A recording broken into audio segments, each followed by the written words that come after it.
ഇത് ചെയ്യുന്നതും മെറീന ഏതൊരു ഷൂട്ടിംഗ് ലൊക്കേഷനിൽ പോയിരുന്നപ്പം വേറൊരു സൂപ്പർ സ്റ്റാർ വന്നിട്ട് വണ്ടി ഡോറ് ഭയങ്കര ലൗഡായിട്ട് അവര് കൊട്ടി അടിച്ചു എന്നുള്ളത് ആ ഇൻസിഡന്റ് എന്തായിരുന്നു? അത് ഫീമെയിൽ തന്നെയായിരുന്നു. ആണോ? അത് ഫീമെയിൽ ആർട്ടിസ്റ്റ് ആയിരുന്നു. സൂപ്പർ സ്റ്റാർ എന്ന് ഞാൻ കൺസിഡർ ചെയ്യാൻ എനിക്ക് അറിയില്ല. I can call her super star. She just an upcoming star. അപ്പം അതും ഇതേപോലെ വളരെ ഫ്രണ്ട്ലി ആയിട്ട് ബിഹേവ് ചെയ്തുകൊണ്ടിരുന്ന ഒരു വ്യക്തിയാണ്. പക്ഷെ പെട്ടെന്ന് അങ്ങനെ ഒരു ബിഹേവിയർ ഉണ്ടായപ്പോ എനിക്കിതാ പ്രശ്നം, ഇതെന്തിനാ ഇങ്ങനെ ചെയ്യണമെന്നുള്ള സംഭവം ഉണ്ടാവുമല്ലോ. അപ്പൊ അത് മെറീനയ്ക്ക് അഗെയിൻസ്റ്റ് ആയിട്ട് തന്നെയായിരുന്നു ഡോർ അടച്ചത്, അതോ ഞാൻ മാത്രമേ വണ്ടിയിൽ ഉണ്ടായിരുന്നു? അതെ അതെ. പക്ഷെ അന്ന് വണ്ടി ഓടിച്ചിരുന്ന ഡ്രൈവർ ചേട്ടന് പോലും അത് സങ്കടമായി. എന്നിട്ട് ആ പുള്ളി പറഞ്ഞു എനിക്ക് ക്ലിയർ ആയിട്ടൊന്നും അറിയില്ല, അപ്പൊ അതൊന്നും പറയാമോ? എന്താ ഇൻസിഡന്റ്? ഞങ്ങള് ഒരു മൂവി ഒരുമിച്ച് വർക്ക് ചെയ്തതാണ്. അപ്പം ഒരു 100 മീറ്റേഴ്സ് അപ്പുറത്തേക്ക് ഷൂട്ടുള്ളൂ. വണ്ടിയിൽ പോകേണ്ട ആവശ്യമില്ല, നടന്നു പോകാനുള്ളതേ ഉള്ളൂ സത്യം പറഞ്ഞ്. അപ്പൊ ഞാൻ ആദ്യം മേക്കപ്പ് കഴിഞ്ഞ് റെഡിയായി. അപ്പം അതിന്റെ തലേ ദിവസം ഇതേപോലെ ഞാൻ ഫ്രണ്ടിൽ ഇരിക്കുന്ന സമയത്ത്, അതായത് ഡ്രൈവറുടെ സൈഡിലെ സീറ്റിൽ ഇരിക്കുന്ന സമയത്ത് ഷീ ഫെൽറ്റ് അപ്സെറ്റ്. അപ്പൊ എനിക്കത് മനസ്സിലായി. ഇപ്പൊ ചില ആളുകൾക്ക് ഉണ്ട് ഇങ്ങനെ അപ്സെറ്റ് ആവുന്ന ഒരു പരിപാടി. ഇതിനു മുമ്പ് എനിക്ക് എക്സ്പീരിയൻസ് ഉണ്ടായിട്ടുണ്ട്, which is from a male. അപ്പം ഈ കാര്യം എന്താ വെച്ചാൽ, ഞാനപ്പോ നെക്സ്റ്റ് ഡേ സെക്കൻഡ് ഡേ ഇങ്ങനെ 100 മീറ്റേഴ്സ് ഷൂട്ടുള്ള സ്ഥലത്ത് പോകാൻ വേണ്ടിയിട്ട് ഞാൻ ബാക്കിലിരുന്നു. Let she come and sit in front എന്നുള്ള രീതിയിൽ. അപ്പൊ ഫ്രണ്ടിൽ ആളിരുന്നില്ല. ഞാൻ ഇങ്ങനെ ഫോണിൽ കളിക്കും. അപ്പൊ നമുക്ക് ഒരാൾ ഡോർ തുറക്കുമ്പോൾ അറിയാൻ പറ്റില്ല. അപ്പൊ ആളുടെ കാരവാന്റെ ഡോറിന്റെ ഫ്രണ്ടിലാണ് ഞാൻ എന്റെ ഒരു പൊസിഷൻ ഇരിക്കുന്നത്. ഞാൻ ഫോണിൽ കളിക്കുമ്പോൾ ആള് തുറന്ന് എന്നെ കണ്ട ഉടനെ ആള് വാതിലടച്ചു. അപ്പൊ എനിക്ക് മനസ്സിലായി. അപ്പൊ ഞാൻ വെച്ചു, ദൈവമേ, ഇന്നലെ ഫ്രണ്ടിലിരുന്നായിരുന്നല്ലോ പ്രശ്നം, ഇന്നിപ്പോ എന്താ പ്രശ്നം എന്ന്. അപ്പൊ അസിസ്റ്റന്റ് വന്നിട്ട് പറഞ്ഞു അടുത്ത വണ്ടി വിട്ടോളാൻ. അപ്പൊ കാരവാനിലെ ചേട്ടൻ അപ്സെറ്റ് ആയി, ആൾക്ക് സങ്കടമായി. ആൾ എൻ്റെ അടുത്ത് എന്തൊക്കെയോ പറഞ്ഞു. ആള് പറഞ്ഞു എന്തായാലും ഇങ്ങനെ അങ്ങനെ ഇങ്ങനെ പുള്ളി എന്തൊക്കെയോ പുള്ളിയുടെ ഒരു വിഷമം പോലെ പറഞ്ഞു. അപ്പൊ എന്റെ അസിസ്റ്റന്റ് ഉണ്ടായിരുന്നു. ഞാൻ വണ്ടിയിൽ നിന്ന് ഇറങ്ങി. ഞാൻ പറഞ്ഞു, ചേട്ടാ ഇനിയും നമ്മള് കൊണ്ടാക്കി തിരിച്ചു വന്ന് ആളെ പിക്ക് ചെയ്ത് പോകുമ്പോഴേക്കും ലേറ്റ് ആവും. അവിടെ ഒരു വലിയ ഡയറക്ടർ വെയിറ്റ് ചെയ്യുന്നുണ്ട്. അദ്ദേഹത്തിന്റെ വയസ്സും അദ്ദേഹത്തിന്റെ ഒരു കരിയർ ഗ്രാഫും നമ്മൾ മാനിക്കണം. ഞങ്ങൾ നടന്നു പോയിക്കോളാം എന്നുകൊണ്ട് ഞങ്ങൾ നടന്നുപോയി. സാർ അവിടെ ഇരിക്കുകയായിരുന്നു. സാർ ഭയങ്കരമായിട്ട് അപ്സെറ്റ് ആയിട്ട് വെച്ച്, എന്ത് ചെയ്യായിരുന്നു നിങ്ങൾ ഇത്ര നേരം? അതിന് ഫുൾ ക്രൂ വെയിറ്റ് ചെയ്യുക. ഞാൻ സാർ എനിക്ക് ഇപ്പൊ പ്രത്യേകിച്ച് ഒന്നും പറയാൻ പറ്റില്ല, ഷോട്ട് കഴിഞ്ഞിട്ട് പറയാം. ഇതാണ് എക്സ്പീരിയൻസ് ഉണ്ടായത്, which is from a female, which I felt bad. എനിക്ക് സങ്കടമായി. ബിക്കോസ് സങ്കടം ആസ് എന്തിനാ അങ്ങനെ ചെയ്യണേ? അപ്പൊ അത് നിങ്ങളിപ്പോ ഒരുമിച്ച് ഒരു ഷൂട്ടിംഗ് നടക്കുമ്പോൾ, നിങ്ങൾ ഒരുമിച്ച് ഒരു സീൻ വരുമ്പോൾ നിങ്ങളുടെ ആ ഒരു അഭിനയത്തിലോ അല്ലെങ്കിൽ നിങ്ങൾ ഒരുമിച്ചുള്ള സീനിനോ അത് ബാധിക്കും? ഞങ്ങളെ കണ്ട സിസ്റ്റേഴ്സ് ആണെന്ന് തോന്നും, അത്ര സ്നേഹമാണ്. എന്നിട്ട് അവര് ഇതിൽ വരുമ്പോ അവര് വളരെ അത്ര ഫ്രണ്ട്ലി ആയിട്ട് നിൽക്കും. അതെ അതെ അതെ. അതൊരു കഴിവാണെന്ന് എനിക്ക് തോന്നുന്നു. ശരിക്കും അവര് ജീവിതത്തിലും ഇതിലും റീലിലും ഭയങ്കര ബുദ്ധിമുട്ടല്ലേ ചേച്ചി? കൺസിഡറിങ് അവർ അങ്ങനെ ജീവിതത്തിലും സിനിമയിലും അഭിനയിക്കാന്ന് പറയുമ്പോൾ അവർക്കൊരു സ്വിച്ചിങ് ഇല്ലേ, അവർക്ക് റിയാലിറ്റി ആയിട്ട് സ്വിച്ചിങ്. ആ പേഴ്സണാലിറ്റി എത്ര ഫേക്ക് എന്നൊന്ന് മനസ്സിലാക്കിയാൽ പോരെ? അവരെവിടെയാ ഇപ്പൊ ജെനുവിൻ ആവാറുള്ളത്? ഞാനിപ്പോ യൂസ് ടു ആയി. കാരണം നമുക്ക് ഇങ്ങനെ ഫേക്ക് ആയിട്ടുള്ള ആൾക്കാരെ കണ്ട് എനിക്ക് ശീലമായി. ഞാൻ പറയാം, എക്സ്പീരിയൻസ് ഫീമെയിൽ മെയിൽ എല്ലാം ഉണ്ട് എനിക്ക്. മെയിൽ ആയിട്ടുള്ള ഒരു ആക്ടർ ഇതേപോലെ ഞാനും വേറൊരു ആർട്ടിസ്റ്റും കൂടെ ഇരിക്കുന്ന സമയത്ത് പുള്ളി ഫ്രണ്ടിലിരുന്നു. ഫ്രണ്ടിലുള്ള സീറ്റ് നമ്മൾ ഒഴിച്ചു കൊടുത്തു, ബിക്കോസ് ഈഗോ അടിക്കണ്ടെന്ന് വെച്ചിട്ട്. ആള് വണ്ടി കയറി ഉടനെ എന്നെ കൺട്രോളർ വിളിച്ചിട്ട് നമ്മൾ കേൾക്കെ പറഞ്ഞു, എന്നാ പിന്നെ യൂണിറ്റിലെ ആൾക്കാരും കൂടെ കയറ്റായിരുന്നില്ലേ വണ്ടിയിൽ നിന്ന്.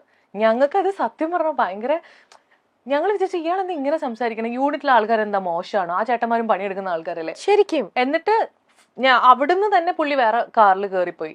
ഇതൊരു 2 ദിവസം റിപ്പീറ്റഡ്ലി പുള്ളി ഇങ്ങനത്തെ സ്വഭാവം കാണിക്കാൻ തുടങ്ങിയപ്പോൾ ഞാൻ എൻ്റെ ഫ്രണ്ടായിട്ടുള്ള ആക്ടർ ഈ സ്വഭാവം കാണിച്ച പുള്ളിയും കൂടെ ഒരു കാറിൽ ഇരിക്കുന്ന സമയത്ത് ഞാൻ നല്ലോണം അടിയുണ്ടാക്കി. ഞാൻ പറഞ്ഞു എനിക്ക് അഡ്ജസ്റ്റ് ചെയ്യാൻ പറ്റുന്നില്ല, നിങ്ങൾ ആരാന്നാ വിചാരിച്ചത്? ഞാൻ നന്നായി അടിയുണ്ടാക്കി. അപ്പം കാറിന്റെ ഷോട്ട് പൊയ്ക്കൊണ്ടിരിക്കുക, ഫ്രണ്ടിൽ ക്യാമറ സെറ്റ് ചെയ്തിട്ടുണ്ട്. ഡയറക്ടർ ഇങ്ങനെ കുനിഞ്ഞിരിക്കുന്നുണ്ട്. ഡയറക്ടർ മറീന മിണ്ടല്ലേ എന്ന്. ഞാൻ പറഞ്ഞു സഹിക്കുന്നതിന് ഒരു പരിധിയില്ലേ, അതാണ് എന്താണെന്ന് വിചാരം കൊണ്ട് ഞാൻ കുറെ പറഞ്ഞു. അപ്പോൾ ആൾക്ക് മനസ്സിലായി. ആള് പറഞ്ഞു താൻ റെഡി ആകുമ്പോൾ സ്റ്റാർട്ട് ചെയ്യാമെന്ന്. ലൈക്ക് ഞാൻ റെഡി ആകുമ്പോൾ നമുക്ക് ഷോട്ട് സ്റ്റാർട്ട് ചെയ്യാമെന്ന്. എനിക്കന്ന് ശരിക്കും ഇൻസൾട്ടഡ് ആയിട്ടേ, I felt like I should react. ബാക്കിയുള്ളവർ പേടിച്ചിട്ട് പറയില്ലാന്നേ.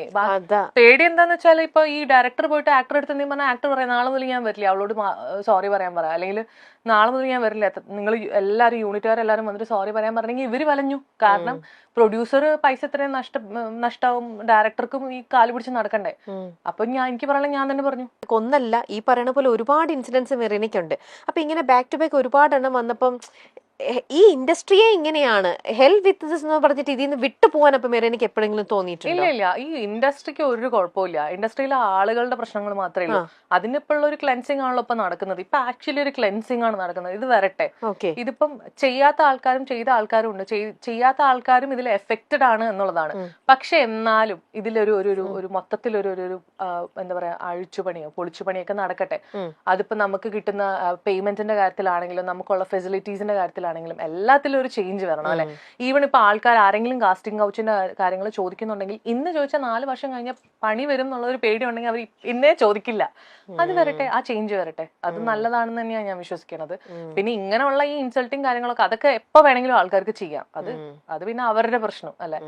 അവർക്ക് മേ ബി ഇൻസെക്യൂർ ആയതുകൊണ്ടായിരിക്കും. ഞാൻ എപ്പോഴും ഇങ്ങനെ ആലോചിക്കും ലൈക്ക് ഇപ്പൊ ആ ആക്ട്രസ് എന്തുകൊണ്ടായിരിക്കും അങ്ങനെ ചെയ്തിട്ടുണ്ടാവുക. Maybe because she is insecure.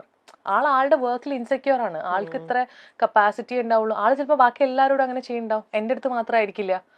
അപ്പൊ ആൾക്കൊരു തോന്നലുണ്ടാവും, ഞാൻ ഇന്ന ഒരു സ്പേസ് കൊടുത്തു കഴിഞ്ഞാൽ അത് മാറി വേറൊരാൾ അതിൽ കയറാൻ അങ്ങനെ ഒരു ഫീലിംഗ് ഉണ്ടാവുമായിരിക്കും. ഇമ്മച്ചുവേർഡ് ആയതുകൊണ്ടായിരിക്കും അങ്ങനെ തിങ്ക് ചെയ്യുന്നുണ്ടാവുക. ഇമ്മച്യൂരിറ്റി ഓഫ് കോഴ്സ് ഉണ്ടാവില്ലേ, അല്ലാതെ ഇങ്ങനെ കാണിക്കോ? അതാ ഞാൻ ചോദിക്കണേ. പ്രകടമായി കാണിക്കുമ്പോ എന്റെ അടുത്ത് നിന്ന് നെഗറ്റീവ് എനർജി അല്ലേ കിട്ടുന്നത്. തീർച്ചയായിട്ടും എന്നോട് ഇങ്ങനെ ചെയ്യുമ്പോൾ ഓഫ് കോഴ്സ് എനിക്ക് അയാളോട് ഭയങ്കര സ്നേഹമോ അല്ലെങ്കിൽ ആ ജീവിതകാലം മുഴുവൻ ഈ വ്യക്തി എന്റെ ലൈഫിൽ വേണമെന്ന് ഇങ്ങനെ ആഗ്രഹിക്കില്ലല്ലോ. എന്റെ സൈഡിൽ നിന്ന് നെഗറ്റീവ് വൈബ് എനർജി തന്നെ പോവുള്ളൂ. അപ്പം അത് നെഗറ്റിവിറ്റിയാണ് ഉണ്ടാക്കുന്നത്. സിനിമയിലേക്ക് മെറീന വന്നപ്പോ തന്നെ എനിക്കും ഈ മൂവിയില് നല്ലൊരു നായികയാവണം, എല്ലാവരും ആ ഒരു ഇന്റൻഷനോടെയും ആ ഒരു ആഗ്രഹത്തോടെയുമാണല്ലോ എല്ലാവരും എത്തിപ്പെടുന്നത്. മെറീനയുടെ തുടക്ക സമയത്താണേ പോലും അങ്ങനെ വന്നു കഴിഞ്ഞപ്പോൾ നമ്മളിപ്പം കേൾക്കുന്ന തരത്തിലുള്ള ഒരു മിസ്ബിഹേവിയർ, അത് ഡയറക്ടറിന്റെ ഭാഗത്തു നിന്നാണെങ്കിലോ പ്രൊഡ്യൂസറിന്റെ ഭാഗത്തുനിന്നോ ആരുടെയെങ്കിലും ആക്ടേഴ്സിന്റെ ഭാഗത്തുനിന്നോ മെറീന എന്തെങ്കിലും ഫീൽ ചെയ്തിട്ടുണ്ടോ? ആളുകൾ നമ്മളെടുത്ത് ചോദിക്കുന്ന ഒരു കാര്യമാണ്, നിങ്ങൾക്ക് ഒരു ബാഡ് എക്സ്പീരിയൻസ് ഉണ്ട്, അപ്പോൾ ഒരാൾ നിങ്ങളെ കയറി പിടിച്ചു, നിങ്ങൾ എന്തുകൊണ്ട് അടിക്കുന്നില്ല, നിങ്ങൾ എന്തുകൊണ്ട് ഇങ്ങനെ ചെയ്യുന്നില്ല എന്ന്. ഞാൻ വളരെ ഒരു പ്രൈവറ്റ് സ്പേസിലോ അല്ലെങ്കിൽ ഒരു ക്ലോസ് സർക്കിളിലോ എത്തിപ്പെടുന്നത് എനിക്ക് അത്രയും വേണ്ടപ്പെട്ട ആൾക്കാരുടെ കൂടെ ആയിരിക്കും. ഇപ്പം ഞാൻ എൻ്റെ ഒരു ചേച്ചീനെ പോലെ കാണുന്ന ആള് അല്ലെങ്കിൽ ഒരു ബ്രദറിനെ പോലെ കാണുന്ന ഒരാള്, എനിക്ക് അത്രയും പരിചയമുള്ള ഒരാള്, ഈ പറഞ്ഞ പോലെ ഒരു ഫ്രണ്ട്ഷിപ്പ് ഒക്കെ മെയിൻറ്റെയിൻ ചെയ്ത് പോകുന്ന ആള് ചിലപ്പോൾ ഒരു സ്പേസിലെത്തുമ്പോൾ, ഒരു പ്രൈവറ്റ് സ്പേസിലെത്തുമ്പോഴായിരിക്കും ചിലപ്പോൾ എൻ്റെ അടുത്ത് മിസ്ബിഹേവ് ചെയ്യുക. ഇപ്പം നമുക്ക് ഒരു പരിചയമില്ലാത്ത ആളാകുമ്പോൾ നമുക്ക് പെട്ടെന്ന് റിയാക്ട് ചെയ്യാം. പക്ഷെ നമുക്ക് കുറച്ച് പരിചയമുള്ള, നമ്മൾ അവർക്ക് ഒരു സ്ഥാനം കൊടുത്തിട്ടെന്ന് വിചാരിച്ചോ.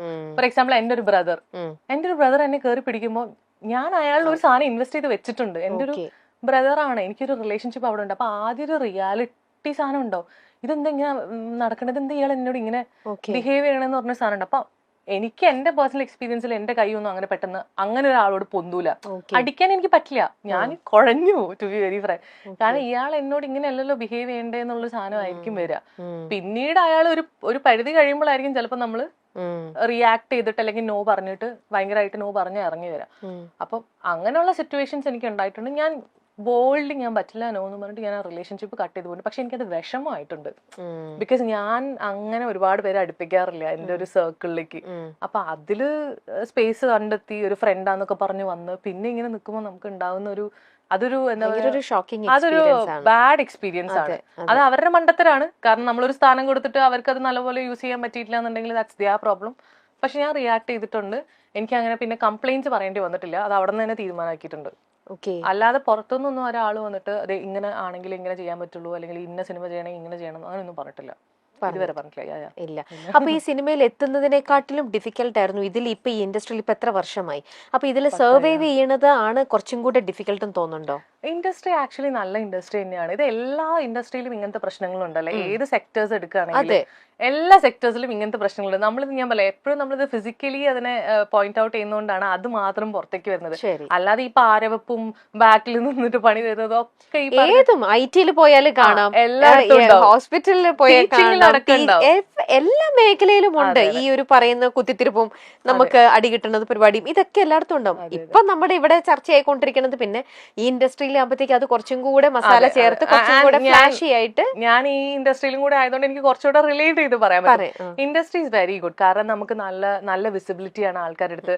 നമ്മളൊരു പരസ്യം ചെയ്താലോ ഒരു സിനിമയിൽ ഒരു റോള് ചെയ്ത് അത് ഹിറ്റായി കഴിഞ്ഞാലോ ആളുകൾ കൂടുതൽ അറിയും.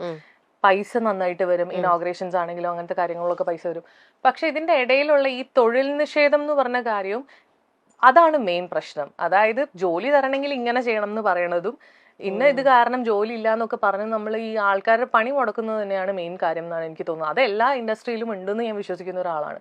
ആൻഡ് ഞാൻ പറഞ്ഞത് ഇതൊരു ബ്യൂട്ടിഫുൾ ഇൻഡസ്ട്രിയാണ്. നമ്മളൊരു ആർട്ടല്ലേ ഉണ്ടാക്കുന്നത്. എന്ത് നമ്മൾ ചെയ്യണം, ഒരു സാധനം പെയിന്റ് ചെയ്താൽ നമ്മൾ വിറ്റ് ഒരാൾ ഇട്ട് കാണുമ്പോൾ നമുക്ക് അതിനൊരു സന്തോഷം ഉണ്ടാവില്ല. അതുപോലെയല്ലേ സിനിമയും, നമ്മളെല്ലാവരും ഗ്രൂപ്പായിട്ട് ചെയ്യുന്നതാണ്.